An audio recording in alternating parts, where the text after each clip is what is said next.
Welcome back to the archives. Today I pulled something the fandom swears is one of the greatest South Park fanfics ever made, a story its own creator once deleted off the face of the internet before quietly letting it come back.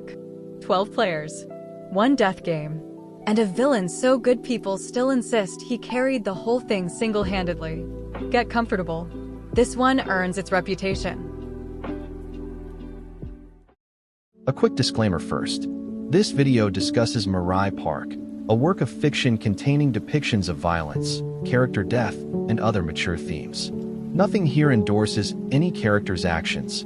We're analyzing the story, not celebrating what happens inside it. We'll also be respecting the privacy of Mirai Park's creator. We talk about the work, not the person. With that said, let's open the file. Mirai Park. The name is the first clue. Mirai, Japanese for future, because this is a South Park reimagining of the cult manga Mirai Nikki, known in English as Future Diary. In the original, 12 people are handed diaries that predict the future and forced into a battle royale. Last one standing inherits the power of a god. Mirai Park takes that skeleton and drops the cast of South Park into it. But not as the kids you remember. Here, they're adults, somewhere between their early 20s and late 20s, which makes everything that follows hit very differently. These aren't children stumbling into horror. They're grown people who should know better. And Leo, the creator, adds the rule that defines the entire story. Every player carries a power, and when a player dies, that power isn't lost. It's transferred to someone still in the game. Hold on to that. The ending lives or dies on it. Mirai Park didn't even begin as a written FIC. It started as an interactive comic on Instagram, where readers could influence the direction of the story, and it pulled in millions of readers. Then, at one point, the creator deleted all of it, and for a while Mirai Park became partial lost media, a story people remembered but could no longer find. Later, the creator reversed that decision, and that's the only reason it survives today, archived through fan translations on Wattpad.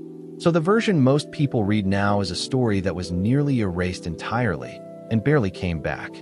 Now, why is this story remembered at all? Asked the fandom, and almost everyone gives the same one-word answer: Butters. Think about who Butters is in canon. The punching bag, the naive one, the kid everyone manipulates, grounds, and walks all over, who keeps smiling through it. Out of the entire cast, he is the last person you'd ever cast as a mastermind. Which is exactly why he works. When the game begins, Butters snaps. And here's the masterstroke of Leo's writing. Throughout the entire story, Butters pretends he doesn't understand what's going on. He plays the same harmless, clueless boy everyone already believes him to be. So nobody watches him. Nobody guards against him. Everyone's certainty that he couldn't possibly be a threat becomes the most dangerous weapon on the board, and it's pointed right back at them. And under that mask, he works his way through the cast. He starts with his own family. Then the others fall, one by one. Ike, Phoebe, Wendy, Heidi, Cartman, player after player, while he keeps smiling and playing dumb. By the time anyone realizes the threat was never the obvious killer in the room, it was the boy they all dismissed. He has nearly reached the very end, with only Kenny and Kyle left standing between him and the win. To be clear, the point isn't that Butters is admirable. He isn't. He does monstrous things. What's masterful is the craft. Leo took the single most underestimated character in the franchise and turned that exact trait, being underestimated, into the engine of the best villain South Park fanfiction has ever produced. The horror doesn't come from him being evil. It comes from him being evil and invisible, the one nobody watches turning out to be the one they should have feared the most. Here's something that catches most new readers off guard. For a large stretch of the story, the protagonist isn't Kyle or Kenny, it's Stan Marsh. Mirai Park frames itself as his story, which is exactly why it's so devastating when Wendy dies, and then, in the wake of her death, Stan dies too. And that's the gut punch structurally. The story kills its own protagonist partway through and leaves Kyle standing alone in a hostile world that's already half emptied of the people he knew. The lead you'd been following is gone, and suddenly the survivor carrying the weight of the whole story is someone the narrative quietly handed the torch to. It's a bold move, and it's part of why people rank Mirai Park so highly. So we reach the end. The last survivors, Kyle and Kenny, finally corner Butters and stop him. And rather than let the game crown a winner at all, they choose to die together at the exact same moment to break it. Except, remember the rule. Powers don't die, they transfer. And one of those final powers was the ability to bring someone back. Kenny's. The person it revives is Butters, the boy nobody watched.